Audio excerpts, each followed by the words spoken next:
Salut, c'est Manu, j'espère que vous allez bien, moi ça va parfaitement bien. Alors dans cette vidéo, je porte la casquette pour la simple et bonne raison que j'ai remarqué un truc, c'est que j'avais un peu la tête d'un hamster à qui on avait fait un shampoing. Donc du coup, j'ai abandonné et j'ai mis la casquette en attendant, parce que c'est vrai qu'en ce moment, le coiffeur c'est un peu compliqué et le toilettage, il va falloir attendre encore quelques jours. Alors dans cette vidéo, je vais vous parler de webcam. J'avais besoin d'une webcam et j'ai été faire un tour chez Electrodépôt, j'ai trouvé ça.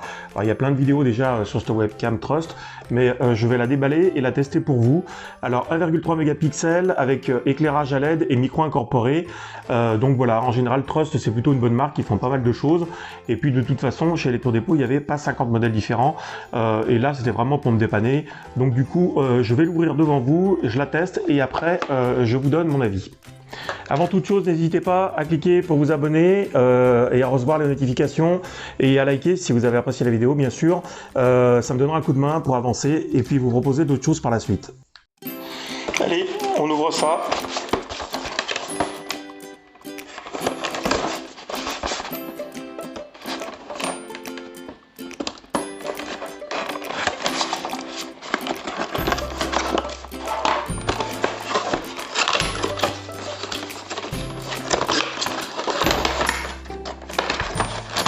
Ok, une notice comme d'hab. Alors je l'ai ouvert à l'envers, mais c'est pas gênant. Donc on a un câble ici, ok, avec une petite caméra qui ressemble à ça. Qui est pas vilaine en fait, hein. Ouais, elle est pas mal. Trust. Voilà. Donc elle est articulée sur son axe ici. Elle a un petit côté antidérapant dessous. Voilà, pour la poser d'une manière un peu pas stable, on va dire. Hein. Et donc là, on va regarder tout de suite parce que je pense que là, donc on doit avoir des LED. Là, pour la tester tout de suite, pour voir simplement l'éclairage, je vais la brancher sur une petite batterie pour voir si les LED s'éclairent comme il faut.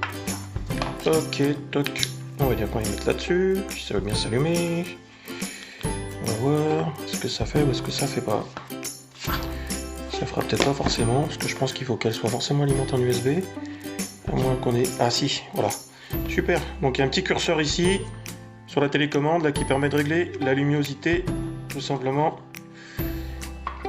Ok, donc ça a marché qu'une fois.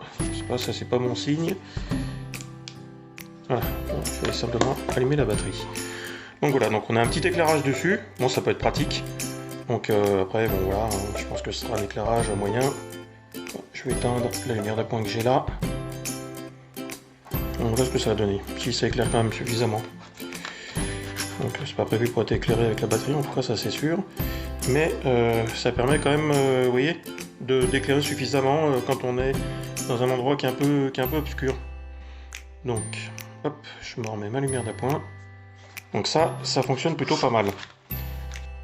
Donc du coup l'éclairage à LED fonctionne plutôt bien. Ce qu'on va faire maintenant, c'est que je vais la brancher directement sur le PC et puis on va faire un test de ce que ça donne en qualité vidéo. Donc voilà, me revoilà sur l'enregistrement de la webcam. Alors donc on est en résolution 640-480, là l'environnement est très peu lumineux, donc forcément l'image va sans doute paraître extrêmement dégueulasse. En même temps c'est une webcam qui est à moins de 25 € je crois si ma mémoire est bonne. De toute façon comme je vous l'ai dit je vous mettrai le lien dans la description. De toute façon en termes de qualité c'est largement correct, après ça va dépendre aussi du logiciel que vous allez utiliser. Il y a plusieurs paramétrages possibles dessus, notamment la netteté. Là par exemple au niveau de la qualité, donc on a 1,3 mégapixels, c'est pas énorme, mais là vous voyez ça reste encore correct et j'ai les LED qui ne sont pas éclairés sur la webcam, c'est-à-dire que là je suis au plus sombre. Donc on va faire le test, je vais simplement allumer, je regarde en même temps mon écran parce que j'ai un retour et je vais vous montrer ce que ça donne avec un peu de lumière. Hop. Voilà, donc on peut régler l'intensité, donc là forcément ça va être énorme, mais si je me recule un peu tout de suite, ça devrait être mieux. Donc voilà, en termes de capture avec la lumière, ce que ça peut donner. Donc après on peut baisser peut-être un petit peu, pardon, la luminosité, c'est la première fois que je me regarde de si près. Allez, on va descendre un peu la lumière, si elle veut bien. Voilà. Donc voilà, donc bon, la qualité est pas extraordinaire, soyons honnêtes, hein, mais voilà, moi je dis que pour une webcam, si c'est pour faire des incrustations par exemple sur des vidéos avec un montage, ou si c'est pour l'utiliser en tant que webcam, ça sera pas moins bien qu'une webcam qui est incrustée sur votre ordinateur portable. J'ai remarqué une petite chose dont je vous ai pas parlé, c'est que le pied a un support qui s'écarte. J'avais pas remarqué ça, donc du coup on peut venir la pincer sur le retour d'un écran, sur le rebord d'un écran, de manière à la placer un peu mieux voilà, que là. Moi, si vous voulez, là par exemple, je suis pas en face de mon écran, donc forcément si je devais être en visio, ça serait pas terrible d'être comme ça, il faudrait que je vienne la placer là. Donc voilà, juste pour les besoins du test, je l'ai placé comme ça sur le côté, ça suffit largement. Donc voilà, je vous retrouve dans la suite de la vidéo pour vous donner mon avis précis. Alors, juste une chose, je suis vraiment trop bête. L'image là, elle est vachement floue. Il y a une raison en fait. Je viens de découvrir que sur la lentille, en fait, il y avait une molette qu'on pouvait tourner pour faire la netteté. Donc du coup, je vais vous montrer. Donc là, j'ai volontairement réglé la lentille super mal. Vous voyez, on peut faire encore plus flou. En fait, c'est pas le but, hein. Et c'est juste pour vous montrer que tout à l'heure, si l'image était pas très nette, c'était peut-être aussi simplement parce que je m'étais mal positionné dessus. Donc voilà, qui devrait être mieux. Donc forcément l'image est de meilleure qualité. Voilà. Ok, donc voilà, c'était simplement qu'il y avait aussi ce réglage là, donc elle est pas si mal que ça en fait, hein. De toute façon c'est ce que je disais, je pense que c'est une bonne caméra, en tout cas pour le prix.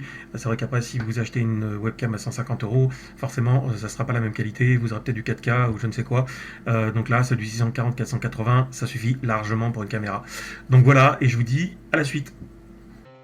Voilà, c'est tout pour moi dans cette vidéo pour cette webcam. Alors c'est exactement la Spotlight Pro. Je vous mettrai le lien dans le descriptif en dessous pour que vous puissiez aller voir directement sur le site d'Electrodépôt. Je crois qu'elle est un petit peu moins de 25 € et j'espère que ça vous permettra de faire un comparatif facile avec d'autres webcams. C'est vrai que de voir visuellement un petit peu en qualité ce que ça donne, c'est quand même mieux que d'acheter directement. Je vous dis à très bientôt, portez-vous bien et faites attention à vous.